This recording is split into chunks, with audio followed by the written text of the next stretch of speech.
Hey everyone, welcome back to another episode of Chasing Optimum.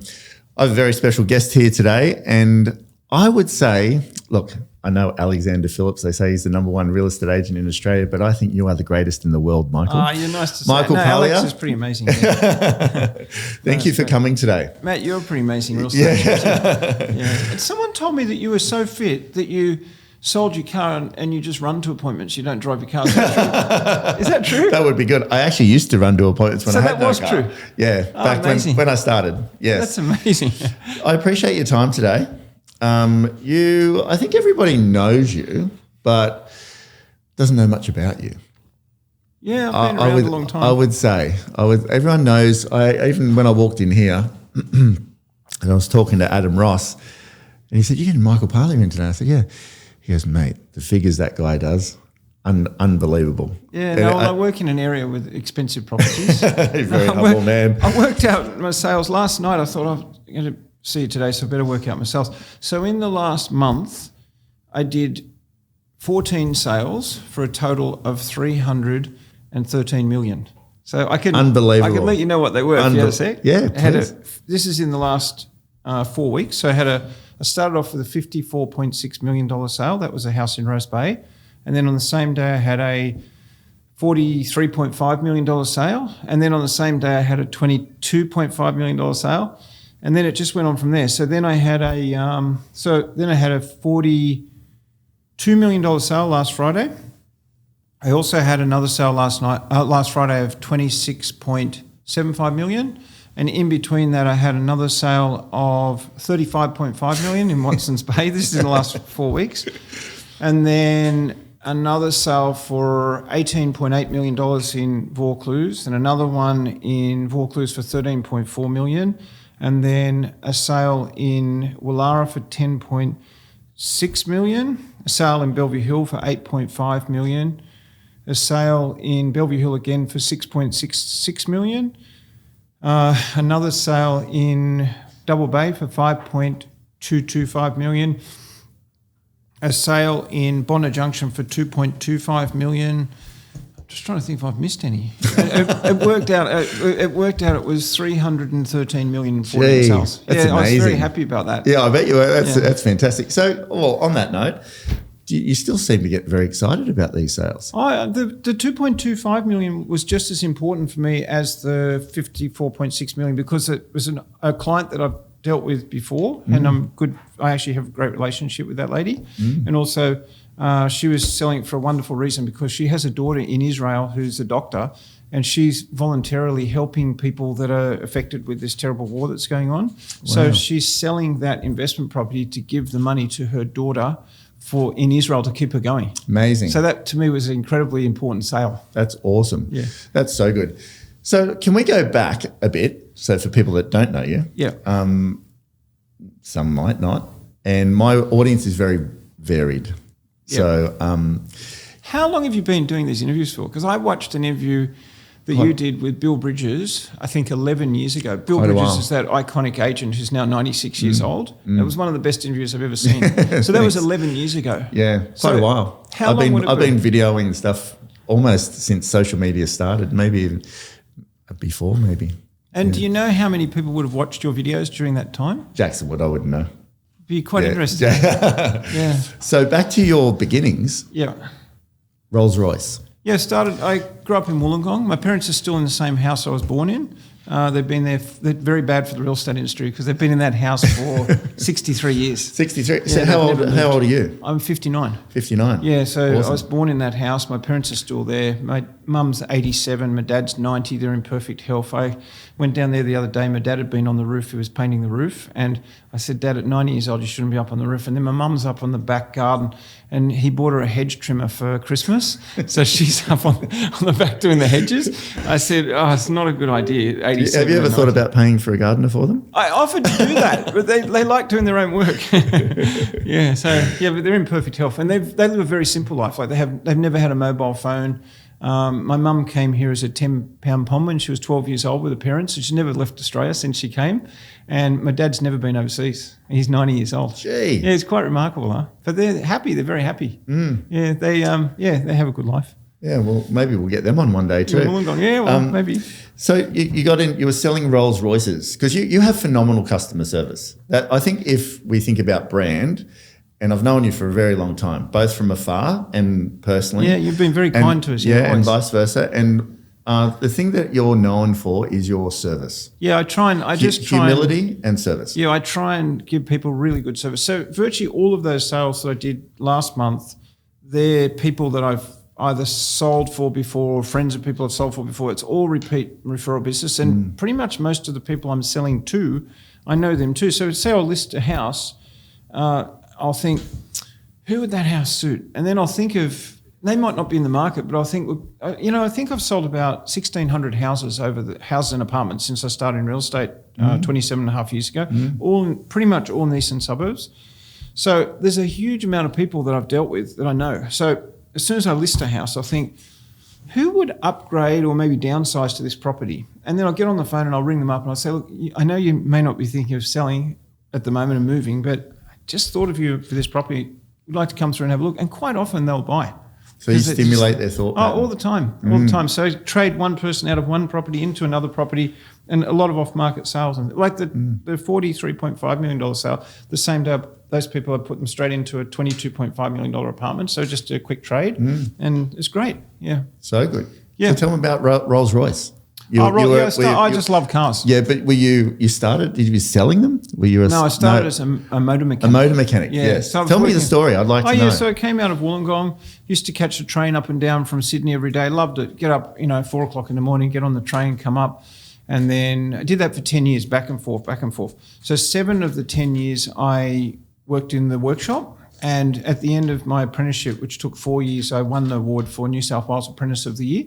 And I got an award from the state government and a grant. They gave me some money. So I spoke to my boss at Rolls-Royce and I said, do you think I could go and work in the Rolls-Royce factory for a year in England? Because I thought that would be great. And he said, yeah, no problem. So he organised it. I went over there, and when I was there, they put me in the experimental department. So that's where they had all the new models coming out. And I just loved working on cars. They said, look, what we're going to tell you is we're going to invent a car. We're going to come out with a car that needs virtually no maintenance. I was thinking, it's my job. I'm going to lose my job. So I thought, God, what can I do? Oh, I'll get into sales because I still love cars and they're going to need someone to sell them. So when I got back to Australia, I spoke to my boss and he got me into the sales department. And then I was very lucky because the first day I started there, I had a person walked in and they bought a car. So, yeah, right. Yeah, so I thought, this is really good. So then I got started in sales. And then John McGrath, I then went from Rolls-Royce to Mercedes-Benz. And how many people bought Rolls-Royces? I was doing about 50 sales a year. So they gave me a book, and there was 1,000 people that had Rolls-Royces in Sydney at that time. This is in 1991. So I started ringing people and go all the way through to Z. Lots of well-known people at the time, they had Rolls-Royces. So I would ring them and say, would you like to try the new Rolls-Royce? Well, most people say, yeah, of course I would. Just drop one off to me and I'll try it out. So then you get to meet them. And then often they would actually buy the car. Like they'd take it for a drive. It's what they call in the sales training, puppy dog clothes. Have you heard of that? I have. Yeah. So take the puppy home and then you... Yeah, in America they say their children come to the pet store with the parents at the supermarket, at the mall, and they love the little puppy. And they say, look, just take it home for the weekend. If you don't want it, just bring it back. But rarely would they bring the pet back. And it's the same with those expensive cars. So I was selling a lot of cars. So I was doing about 50 cars a year. And there was a bad recession on them, but I was trading in cars that people had to sell. And then I was ringing people up and say, look, would you want to buy a 1,000 kilometre Rolls Royce for 100,000 off? Because we just traded the car back. And a lot of them still had money. So they would say, yeah, bring it over. Like TJ Smith, the horse trainer, Gay Smith's father. Oh, yeah. He had a Rolls Royce. He'd always had a Rolls Royce. And so I called him up one day. I didn't even know him. I just called him up. He was in the book. And he said, bring it over. I brought it over and he bought the car. Awesome. And then I had a funeral director in Melbourne, Mr. Nelson, from Nelson Brothers Funerals. He was looking for a Rolls Royce to turn into a hearse. So I rang him up and I said, look, I've just traded in this Rolls Royce that belonged to TJ Smith. It's very low kilometres, but the paint's all faded. Because TJ Smith used to go out to the race course every day and he left the car outside a lot. Yeah, so the paint faded, even though it's low kilometres. So Mr. Nelson flew up from Melbourne. He said it's perfect, low kilometre car. He bought the car. They took that back down to Melbourne and they cut it and turned it into a hearse. And then I saw Mrs. Smith about 6 months later, TJ Smith's wife. She said, I loved our old Rolls Royce. Who ended up buying it? I said, lovely family from Melbourne. I didn't say they'd cut it up and turn it into a hearse. I thought she might get a bit upset with that. So, it was good. And so I got to meet all these people. And then I'd moved into Mercedes-Benz because I realised there was a lot more Mercedes-Benz were sold than Rolls-Royces. Yep. So after 3 years selling the Rolls-Royces, I moved to sell Mercedes-Benz. And then I ended up being the number one salesperson in Australia every year for Mercedes-Benz. And I was selling at the time 100 cars a year.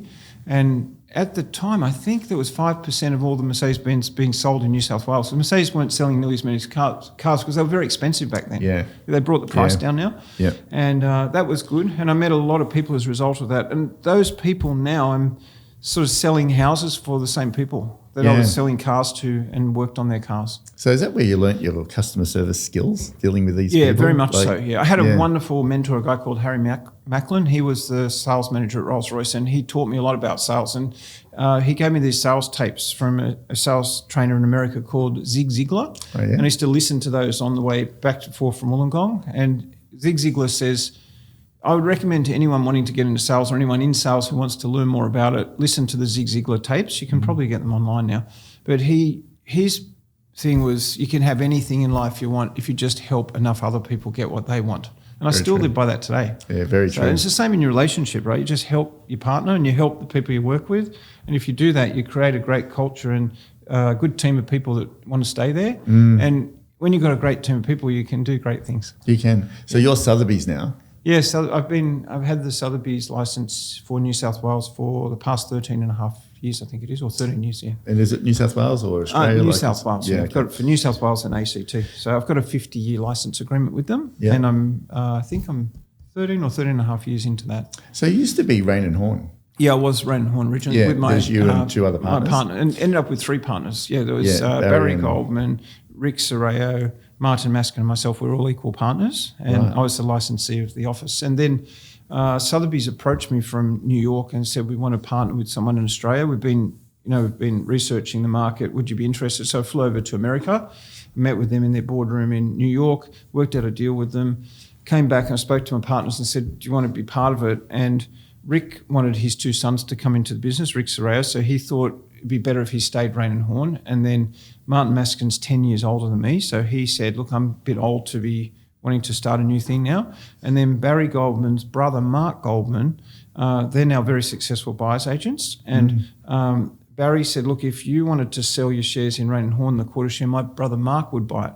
So I sold my shares to Mark and then I started Sotheby's on my own. So was that a big thing? Because you guys were very successful, like as Rain and Horn. Yeah, it was great. We were the number one Rain and Horn office. Yeah, always number one, you know. And we were in the best location, obviously. We had an advantage there. Yeah. A competitive advantage. Well, yes and no, Being but you're you and they're them. And like I always wondered, like, because you just left one day, like it looked like from the outside. I know, I still stayed really great friends with all of them. In fact, Barry and Mark ended up selling their shares about 2 years later and came and joined me at Sotheby's. I noticed. And we're best friends even to this day. And Mark, about 2 years ago, got a wonderful text from Martin Maskin saying how good those times were and how we were three brothers and we're still three brothers now, which is great. And I always wondered what happened there, like as in, it's good to hear that you all still get along. I saw totally amicable. And same with Rick too, a very good friend still to this day. Yeah. Was it a hard decision leaving a successful business already? Yeah, it was a really hard decision. And then going to, it's basically a startup with a good name. It was very hard, yeah. Yeah, tell us about that. Well, my wife, Lulu, pushed me to do it. She said, look, you don't need partners, you can do it on your own. And I came home one Saturday afternoon from doing the open for inspections. It was a hot day, so I thought I'll go and have a shower. So I went and had a shower. I came back and I was looking for my couldn't find my telephone, I couldn't find my car keys. And then Lulu comes to me and says to me, I've confiscated your car keys and I've confiscated your telephone. Until you'll agree to sell your shares out, I will not give them back to you. And she pushed me. And then she took me out to dinner with her girlfriend and they were like pushing me, you've got to go on your own, you've got to do it on your own. Otherwise, I'd probably still be there today. Yeah, I know, because you seem like a very steady individual. Must have been very nerve-wracking. It was, yeah, at the start it definitely was. In fact, we had a house that we'd just built and I sold that house in Bellevue Hill because I was worried about having debt. and starting the new business. And I sold that, and then the prices doubled about 3 years later. And the business took off. So I shouldn't have actually sold the house, but what do you do? I think you own a lot of real estate, I hear. Yeah, I do now. Yeah, I've got my wife and I. We've got 28 properties. Yeah, now. yeah. So we went on a bit of buying spree when the company started to do well. Yeah. And when COVID hit, my wife's very smart. So she grew up in Shanghai, and she came here as a student when she was 18 years old. And her parents just put her on a plane. She didn't know anyone. She couldn't speak English, and just off you go to Australia. And she didn't even. You know, she said she arrived here and she saw all these men wearing like these shorts and long socks. She said, what is this place all about, you know? And she said she'd never seen an expressway. She came out of Shanghai, the biggest city in China. She said she'd never been on an expressway back in 1989. That's how backward China was then. Really? And she said from the airport, she came from Sydney Airport along past the Lakes Golf Course there on the motorway, and she thought, this is incredible. She'd never seen it. But she said, now you go back to China, it's so far more advanced than we are. Yeah, it is. With their things. So she said she's seen all this. She was saying that when she grew up, she used to ride a bicycle to a store, and they had rations, and they'd all have to wear the same sort of uniform. And so the change that she has seen in her time since she came to Australia is quite incredible. Yeah, absolutely. Well, go Lulu, pushing you into Sotheby's.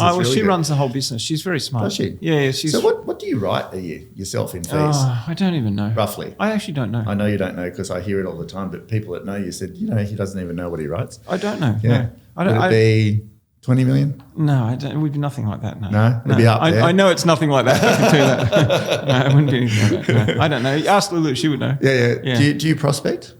No, don't prospect, no. So how do you... when you say don't prospect, I have lots of clients that they're ringing up all the time. So they're ringing to sell things. So pretty much every day someone rings up to sell. So don't take on every property. If I say I'm not the right agent... That's a question I had for you. Sorry to jump in. That's a question I had for you. So if I say I'm not the right agent, I'll try and recommend them either to someone in our company or someone in another company who's good for what they're... In fact, I had someone ring me the other day from not this area. I've forgotten where it was. And he rang me up and I said, is there a McGrath agent near where you are? And they said yes. And I said, maybe better to go with the McGrath agent there. So I try and pick the right agent for the job. But if I think I'm the right agent, I'll say that too. Yeah, I've tried to... You're the same. You've done it with me before. A very famous person up in Newcastle recently, and I rang you and said... I remember the rock and roll singer. Yeah, but it might be a bit... You said, I think it might be a bit far or whatever you said. You always try and do what's best for the client. Yeah, well, you do the same, right? Yeah, absolutely. So prospecting though, let's say younger agents are listening to this. You're in a How would you get started? Yeah, what did you do? I think take a long-term approach. So what I did, I teamed up with Barry Goldman, and we had enough money saved up between the two of us. We were living on very, very humble time. Like we were not spending hardly any money at all. And we had enough money saved up that we could work for 3 years.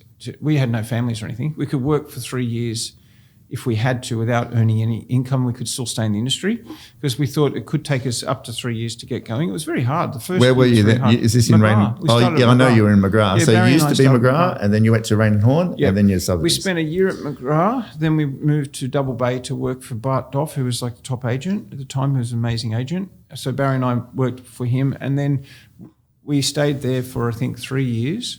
And then Martin Maskin had worked for Bart for about 18 years, and he convinced us, because he was, as I mentioned, 10 years older, he convinced us we should go in our own business. So I approached Bart and I said, look, we're thinking of going into our own business. He said, look, I could maybe give you guys, you could buy 5% each of my business if you want to stay with us. But we thought 5% is not that much, right, compared to 33% of owning Rain and Horn. And so I respectfully said to him, we're quite ambitious and we're not going to do that. And I stayed really good friends with Bart until he passed away about 3 years ago. He was a phenomenal person and he was an amazing sales agent. So we went out on our own and it was very successful. Yeah. Absolutely. So on that note, do you think business partnerships, so you're not in a partnership now apart from with your wife? I have agents that work with me who run their own business within our business. Like Maclay Longhurst, I think he's got 7. He's an amazing agent. He sold 44 properties so far this year. He sold 3 for $15 million each last week. Awesome. Maclay, yeah. So on that note, you know how agents always go and open their own businesses? Yeah. They do all right at sales. Yeah.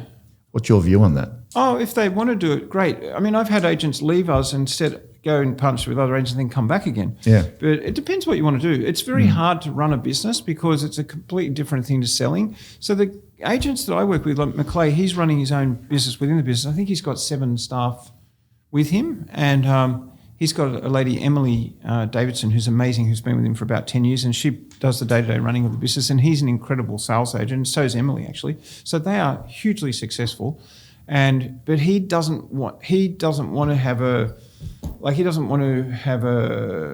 hassles. He wants to just sell because he's such a good salesperson.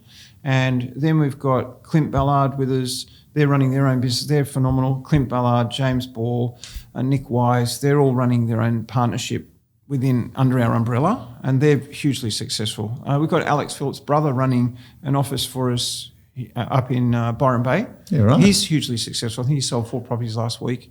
So they're all working PPD might change to Sotheby's. I don't know about that. I mean, it'd be amazing if it would, but I don't think so. Alex is very successful in his own right. You know? Yeah, he is. Yeah, absolutely is. Do you think? I'm hearing this because I'm along your lines. Like I like sales. Yeah, running that's a business what it's all at. very difficult. Yeah, but do you? The more progressed and the older that I get, I see the success for most people would be to work under a brand that they love, a good brand, in a team, that's like it's a business. And you can employ people, you can have other associations work with you. Mm-hmm. It seems to work extremely well. And from what I can see, they're very successful, these agents. They're really top performers. Yeah. And I mean, McClay just bought a house from us last week for circa $27 million. Yeah, right. He said he doesn't mind people knowing that. I mean, that's phenomenal. He's 38 years old, started from nothing, came out of Cronulla. I mean, he's bought a $27 million house. Amazing. Yeah. I had a call from an agent yesterday, and I said to her, there's a lot to be said about belonging to a company that has momentum.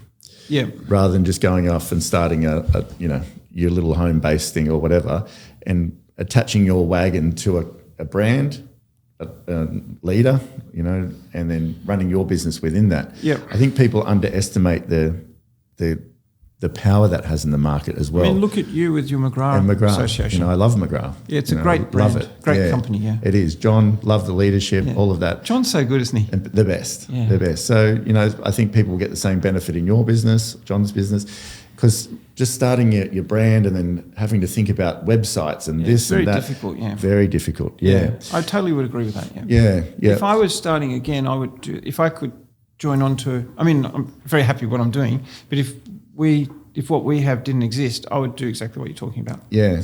I think that is the key to success these days. And also you help each other with clients and things like that. So there's houses that someone might list a house in our office and say, look, I've got this house that's just come up.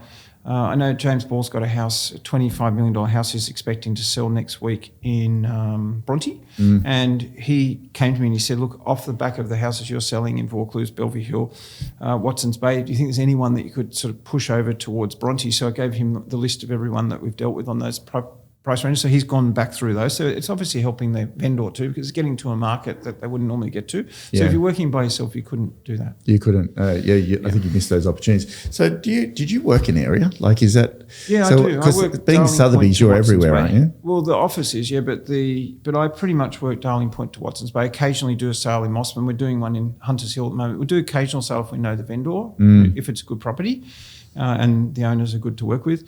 I always say to everyone in the office, it's not the property that's hard to sell, it's the vendor. So if you've got a good vendor you can work with, you can sell anything.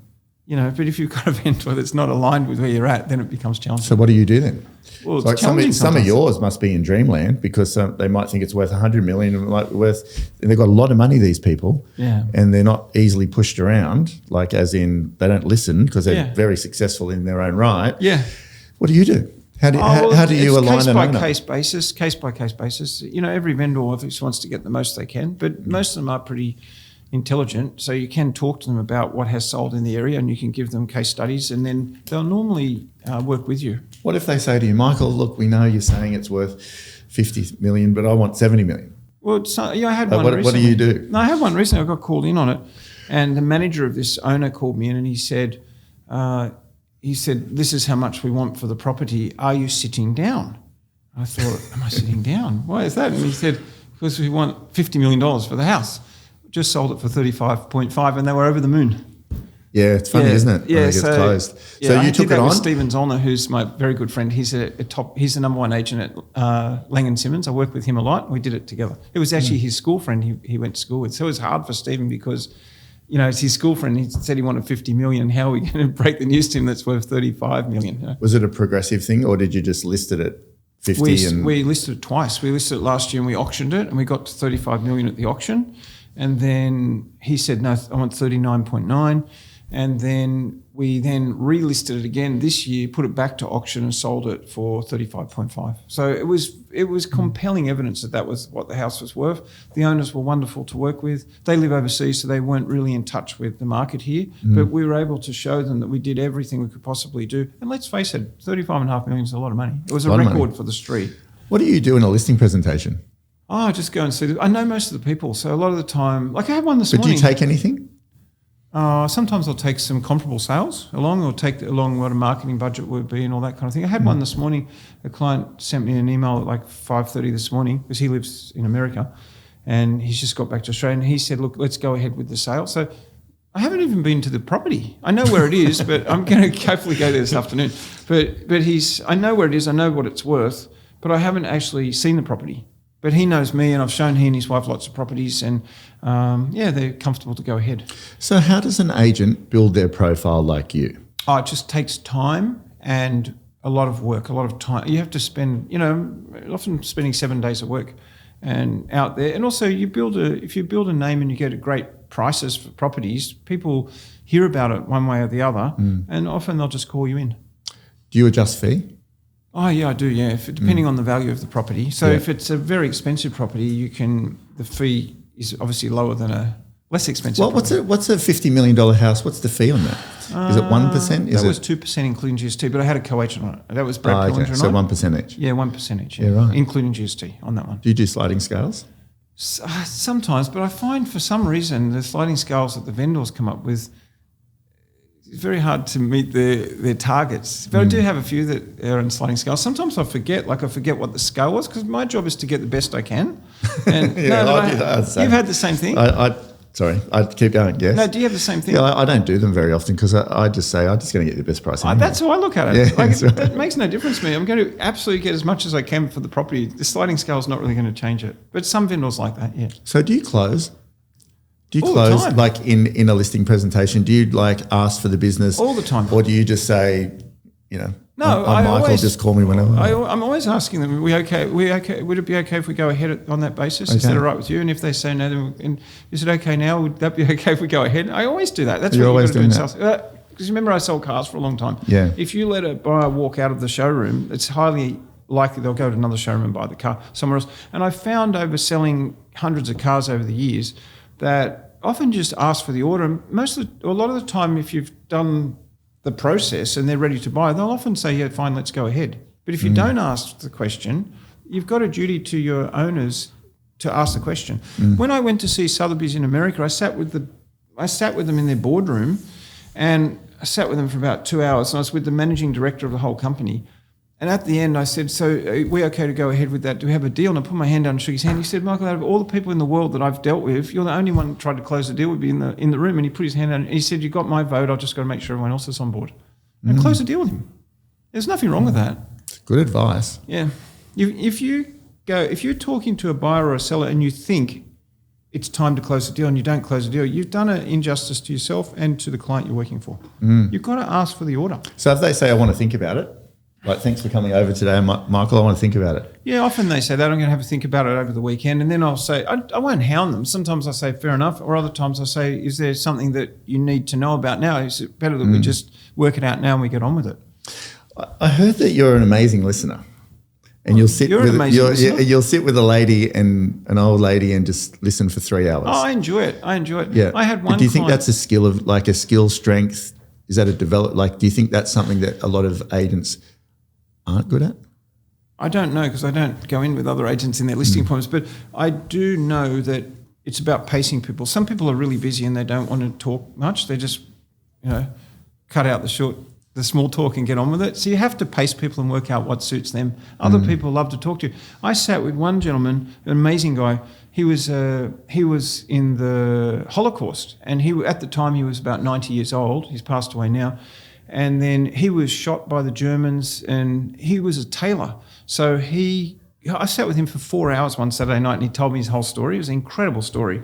And because he was a tailor, they saved his life because he was able to repair the uniforms for the German SS officers. Yeah, wow. And he became friendly with some of them, he was telling me. He said some of them would actually do him favours and things like that because he would fix their suits. And then he came through the Holocaust, got to Australia, became a very famous tailor in Woollahra.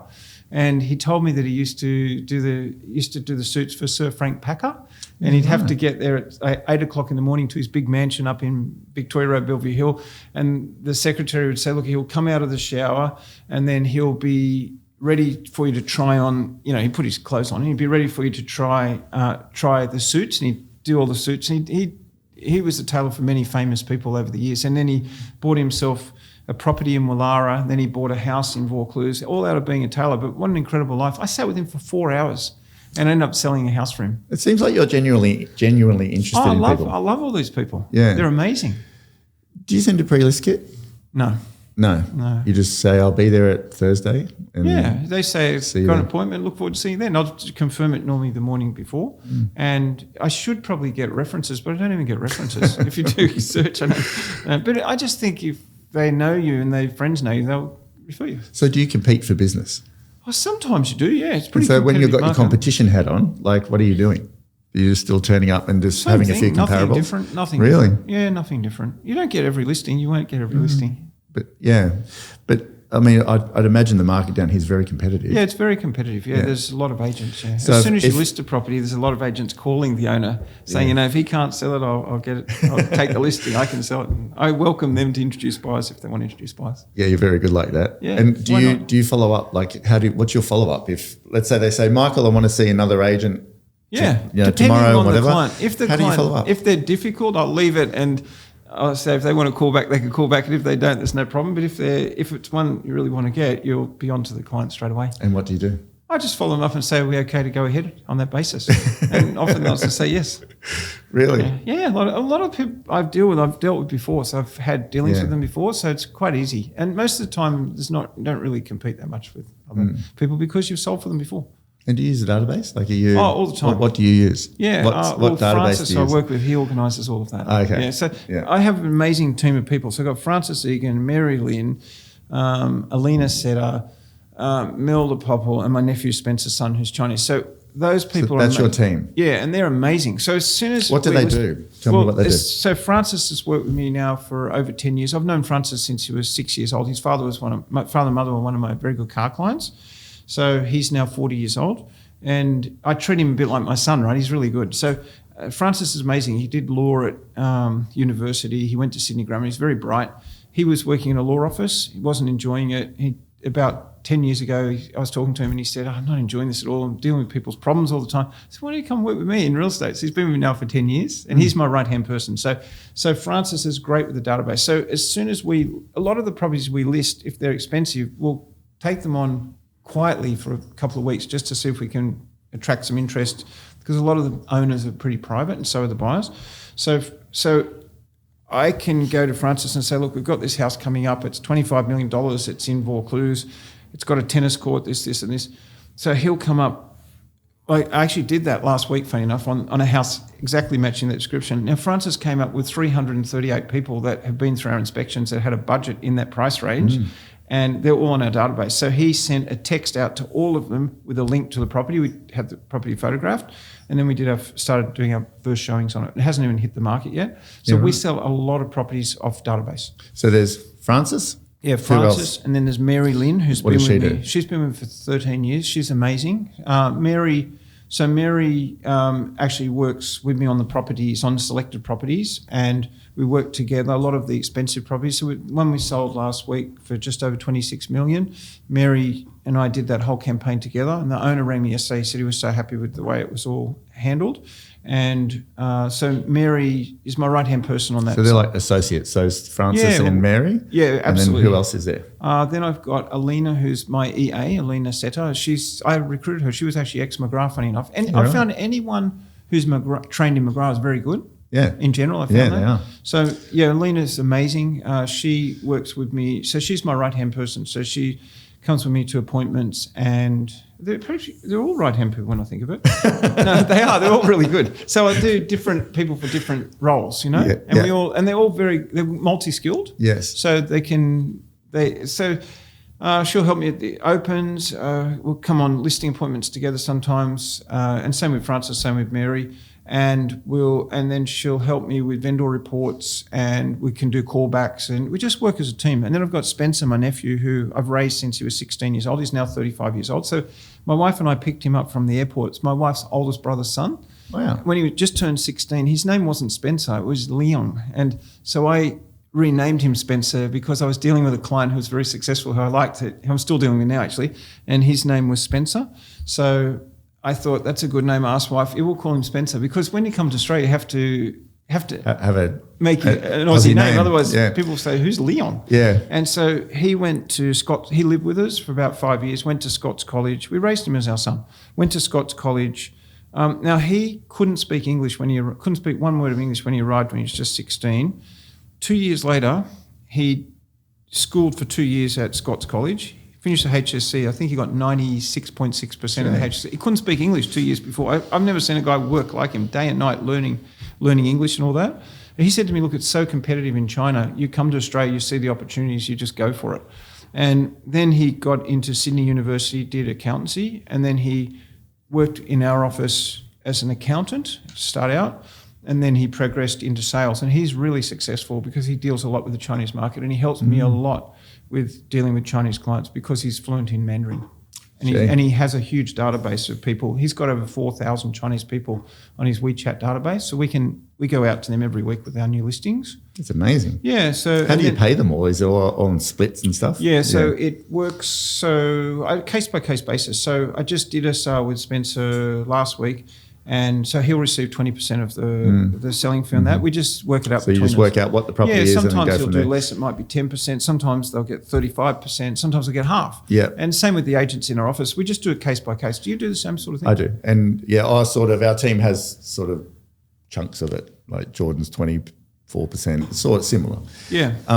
Does your EA just get paid a wage, and then does she get bonuses or anything? Or? Sometimes, yeah. Sometimes. So, I mean, Mary's amazing. Mary's Mary Lynn's two parents, I hope she doesn't mind me saying this, but her two parents are missionaries. She's very religious. And so Mary got a bonus.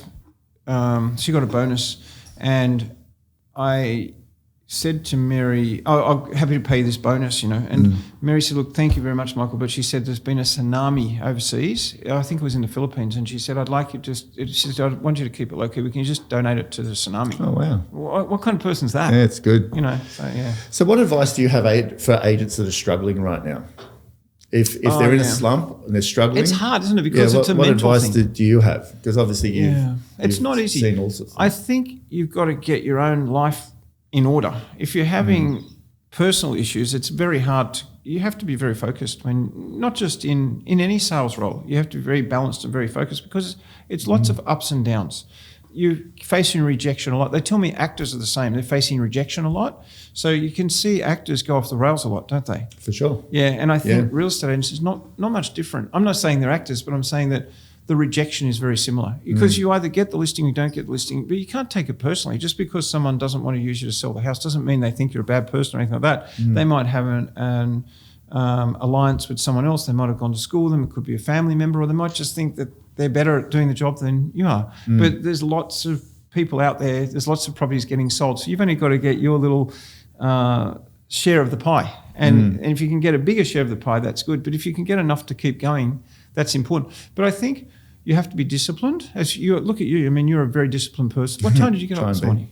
I don't know. What was it, 4:30 or something? 4:30. And you've already exercised this morning? No, I came down here. So I did ice bath and breathing this morning. I see. And then I'll go exercise when I get back. Would you say you're a very disciplined person? I am. And would you say that's a big part of your success? It is. Yeah, that's good. And I think discipline's about you've got to be physically fit and healthy, and you also need to train yourself. You need to become an expert. You need to be an expert in the area, like you are in your area, in sales. In your area, if anyone's thinking of selling, they'd probably think of you to call up, wouldn't they? Probably. because you've done the hard yards and you know what you're talking about. You said something interesting before. You miss listings. Sometimes, you do. You can't get every listing. It's impossible. Yeah, I know. We all miss listings, but how many would you list? How many would you miss? Oh, I don't list very many now because it's all repeat and referral. Yeah. You know, so sometimes I don't lose any because I know the people. You know, so, but other times, I mean, you get called in sometimes. People call in for agents, but they know they've got their agent already chosen, but they want to get an idea of where the market is. But you can work that out pretty quickly when you go and see them. Anything else that would help an agent listening to this saying, oh, one day I want to be like Michael, but discipline? Yeah, discipline. Personal life? Yeah, well, obviously it's all part of the same thing. You've got to be balanced and you've got to get enough sleep. So I've never touched a cigarette. I've never drunk alcohol. I get a good night's sleep. I exercise every morning. Yeah, do. I'm very regimented in the way I operate. That's awesome. And I enjoy it. It's just the way I am. You know, I've been doing it and I was thinking about it the other day, coming up, I've 27 and a half years in this industry. I've never had a bad year in 27 and a half years. And all the ups and downs, GFC and COVID and everything, you have to just get through it. You know. How do you spend your day then? Like, what does your day look like? Oh, just work with my team. Start off exercise. Start at about 6:30 in the morning. First thing I do is get on the treadmill. Go there for about 40 to 45 minutes. Then I do push-ups and stretches and squats and all that kind of thing. I do the same with the push-ups and all that in the evening. And so get the treadmill out of the way in the morning. Then I get ready and then I get off to work. I like to be out the door before 9 o'clock. And it's a bit, I know some agents start earlier, but most of my clients, they start from 9 o'clock onwards. And a lot of them are overseas. So, you know, if they're in London or Hong Kong or Singapore, it works better talking to them later in the day because they start later in the day. And then I've got some in New York, so you talk to them in the morning. Some in Los Angeles. They're all over the place. So generally I like to work from about 9 o'clock on. I go from about 9 in the morning to about 9 at night and just keep going all day. A lot of appointments to go to and things like that. What makes a good negotiator? A couple more questions. What makes a good negotiator? Yeah, negotiation.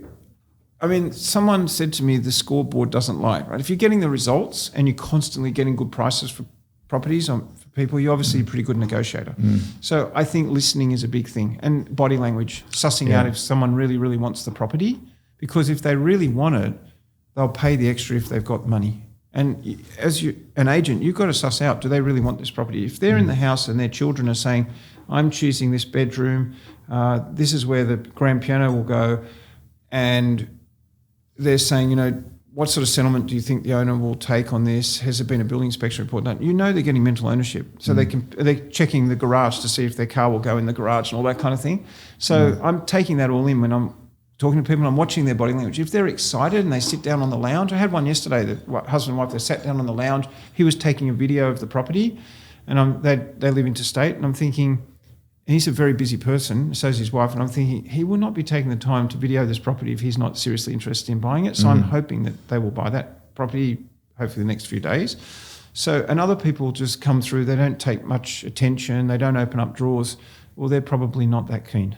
So if someone puts in an offer and you're getting towards the pointy end, and they go quiet, sometimes. Do you follow them up? Like, what do you do? I follow them up. I've got one at the moment. What should an agent do? I always try and get a signed contract from the buyer, because when you're dealing with a buyer and you get the signed contract. At the beginning or the end?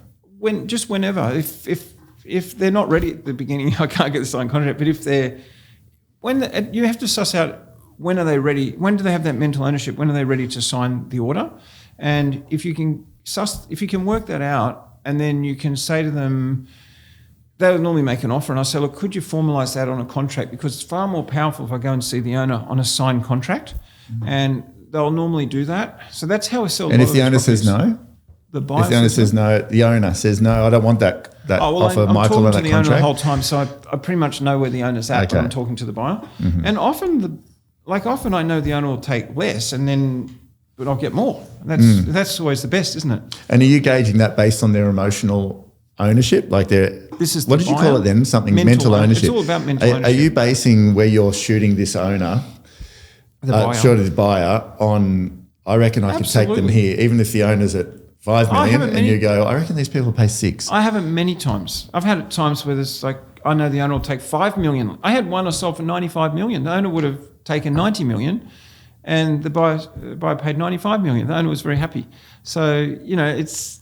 And Michael, can I ask this? I always say in a negotiation, it starts when you meet somebody and you gather the information, gather along the way. Yeah. And then when you get to the part where, okay, they want to buy this thing, you sort of know how far these people are going to shoot. Yeah, and you can suss that. I learned that from Bart Doff. You have a sixth sense. You must get it yourself. You get a sixth sense after a while. And you watch the body language. So if their eye contact, if they're looking you in the eye and they're really engaged and they really want the property, you can tell that they'll probably pay a certain price. And there's nothing wrong with this. I'm very open with buyers. I'm representing the vendor.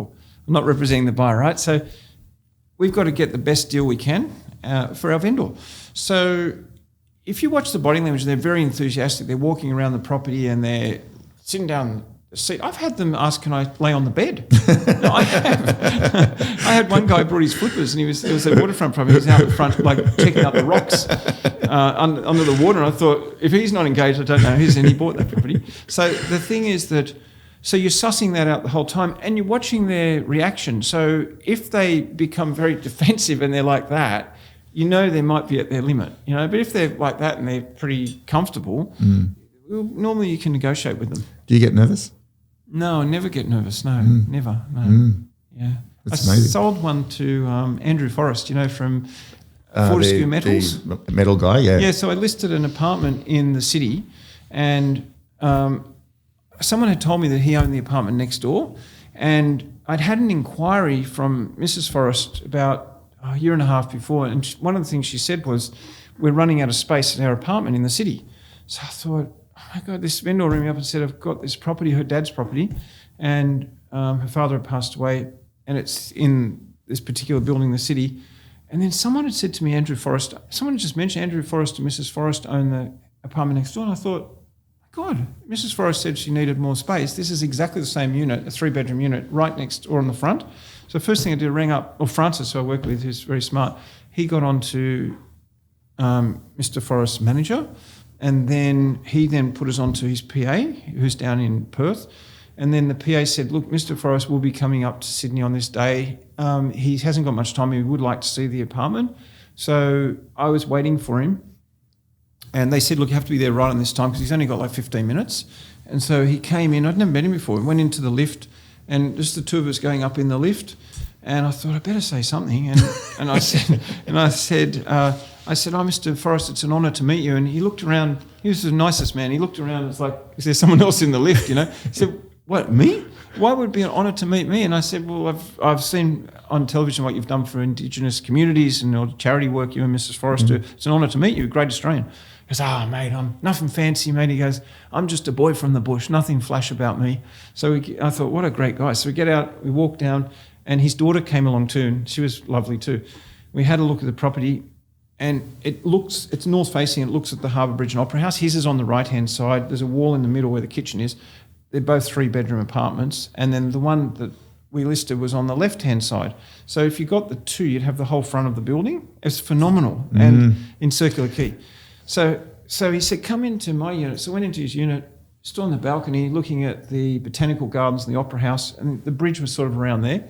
And the other unit that we had listed was right next door, and it saw Circular Quay, where the ships are, the harbour bridge. So if you got the two together, you saw the whole sweep, 180 degrees.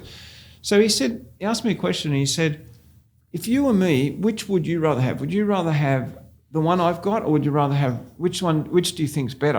And I said, well, from what I'm thinking, if I was you, I'd own them both, because then you've got the best and you've got 180 degrees. He goes, mate, that's why I'm here. And he said, what's the bottom line? What will the owner sell for? So I'd already spoken to the owner and said, if he asked, because I said he's a very busy person, we were going to run it to auction. I had an offer on it from someone else in the building, and we were close to doing a deal with this other buyer actually. And the owner, who was amazing, said to me, look, if they'll pay such and such a price, sell it to them. I think it was 13.4 million at the time, I think it was, a few years ago now.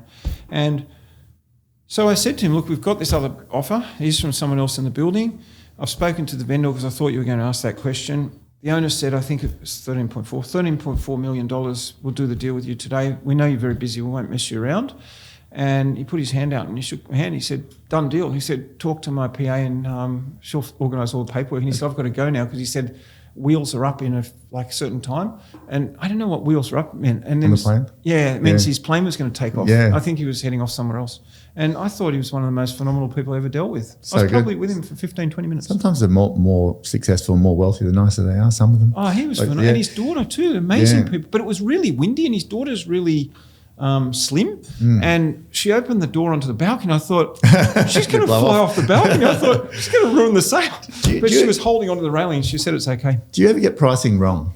Yeah, sometimes we do, yeah. Yeah, like do you go and readdress it again? Like if you go Yep. there and you think, oh, it's 30 million, but actually is like 20 million. Like, do you just Don't go normally and, get it yeah, that wrong.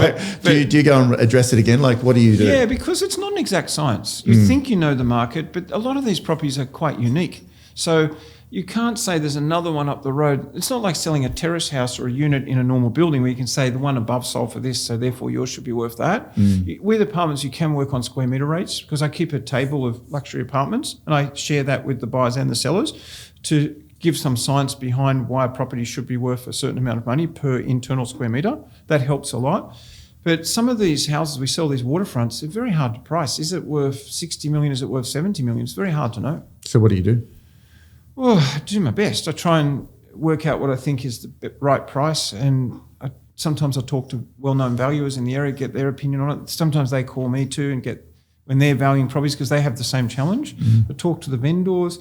Because we're in the market, we pretty much know who's on the market. So I've got one coming up at the moment with Elliott Plax. We're about to sign an agency on a very expensive waterfront house around $60 million.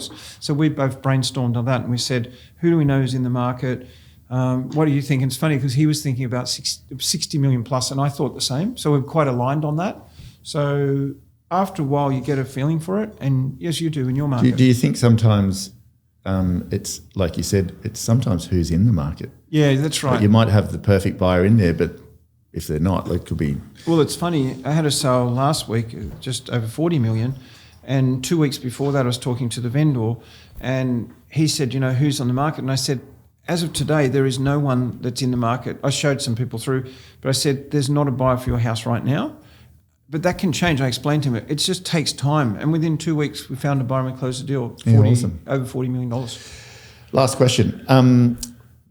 Advice for success, like advice, not just agents. Yeah, just in life in general. What's Michael Pallier's advice for success? I think, it's not simple, is it? I mean, at the end of the day, I think morally you've got to do the best you can for all the people you're working for and the people you know, and don't compromise your integrity in any way. So I had a sale of a house. I sold a house, and at the time I think it was $18 million, quite a few years ago. I had a really good client that I dealt with in car sales and then in house sales, and I did lots of business with him.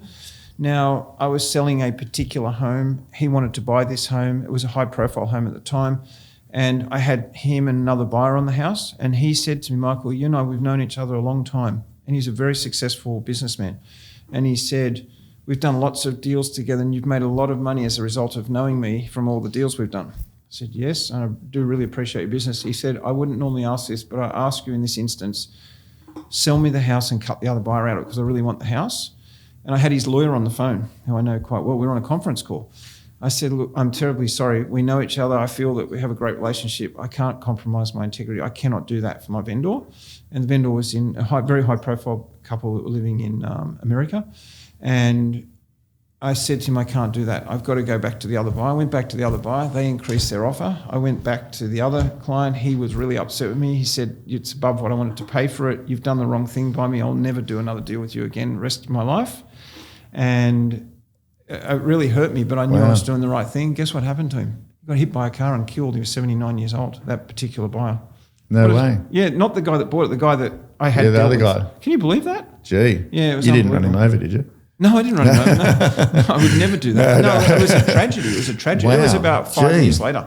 And he bought and sold a couple of other properties since then. He never used me to sell it. And I thought, I'm not going to But compromise. it can happen like that. Emotion. People get so emotional. Yeah. But you're But he saying wanted just me stick to to your... compromise my integrity. Yeah. It's not going to happen. You got to stick to your moral compass, don't Yeah, you? it's just not going to happen. So, so the reality is, when you build a name, and I don't do it just to build a name because I think it's the right thing to do, but if you build a name for integrity, people beat a path to your door because they know that you can't be compromised. And that's a big thing, whether you're in business, whether you're in sales, whether you're running a restaurant, whether you're working for an employee, whether you're a motor mechanic starting out, don't compromise your integrity. Do the best you can at all times, and just do the right thing by people. And if you do that, you should be successful. And then tune your skill set to become the best you can at what you do.